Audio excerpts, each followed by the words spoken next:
Assalamualaikum warahmatullahi wabarakatuh. Salam sejahtera bagi kita semua. Om Swastiastu, Namo Buddhaya, salam kebajikan.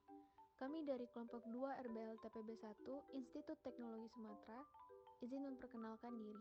Perkenalkan, nama saya Anissa Novantika dengan NIM 121450005 dari Prodi Sains Data. Perkenalkan, nama saya Dita Winanda Putri dengan NIM 121414506 dari Prodi Sains Data. Perkenalkan, nama saya Putri Olivia Nur Aini dengan NIM 121450009 dari Prodi Sains Data. Perkenalkan, nama saya Balkis Duyan Fitri Zamzami dengan NIM 121450018 dari Prodi Sains Data. Perkenalkan, nama saya Ayu Erlinawati dengan NIM 121450025 dari Program Studi Sains Data. Perkenalkan, nama saya Pramuda Wibowo dengan NIM 121450030 dari Prodi Sains Data. Pada video ini, kami akan membahas mengenai penerapan hukum Bernoulli pada roket air. Roket air merupakan roket sederhana yang dapat meluncur jauh dan tinggi menggunakan air sebagai bahan bakar dan tekanan udara sebagai gaya dorong yang menekan air tersebut. Hukum Bernoulli. Asas Bernoulli pertama kali dikemukakan oleh Daniel Bernoulli. Asas Bernoulli menyatakan bahwa fluida yang mengalir horizontal, tekanan yang paling besar terdapat pada bagian yang kelajuannya paling kecil, dan tekanan yang paling kecil terdapat pada bagian yang paling besar.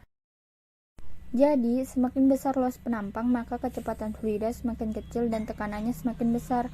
Begitu pula sebaliknya, semakin kecil luas penampang, maka kecepatan fluida semakin besar dan tekanannya semakin kecil. Persamaan Bernoulli pada roket air. Dalam peluncuran roket air yang kita masukkan tekanan awal ke dalam sistem ini menentukan energi total sistem karena kecepatan awal dan ketinggian dapat dianggap nol. Sehingga dapat ditulis ulang persamaan ini seperti pada gambar. Untuk menentukan kecepatan tekanan dan ketinggian fluida di beberapa titik setelah peluncuran, di mana subskrip 1 mewakili kondisi awal dan subskrip 2 mewakili titik waktu mendatang.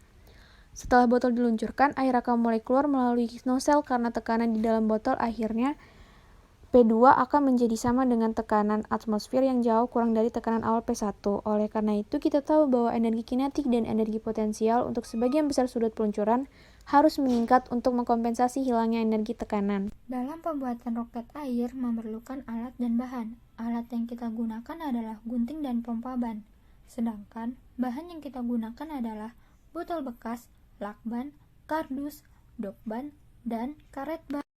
Kerja roket air yaitu saat kita memompa udara ke dalam roket air, di situ kita juga akan menambahkan lebih banyak molekul udara ke dalam botol.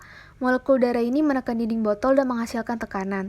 Semakin banyak molekul udara yang ditambah ke dalam botol, maka semakin tinggi tekanan dan semakin banyak energi potensial yang disimpan di dalam botol.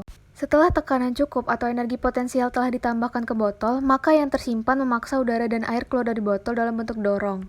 Oleh karena itu, roket air akan meluncur jauh dan tinggi. Keunikan roket air yaitu terdapat 5 hukum dalam roket air. Pertama, hukum Bernoulli.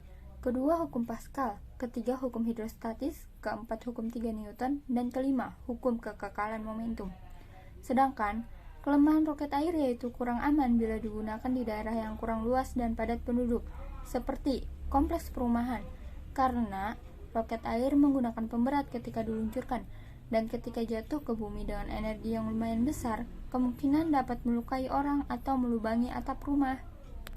Kesimpulan, roket air dapat meluncur karena tekanan yang diberikan cukup kuat dan air yang dimasukkan ke dalam roket tidak melampaui batas air yang seharusnya. Tekanan yang diberikan kepada fluida menyebabkan roket terbang, sesuai dengan hukum Bernoulli, hukum Pascal, hukum tekanan hidrostatis, hukum 3 Newton, dan hukum kekekalan momentum.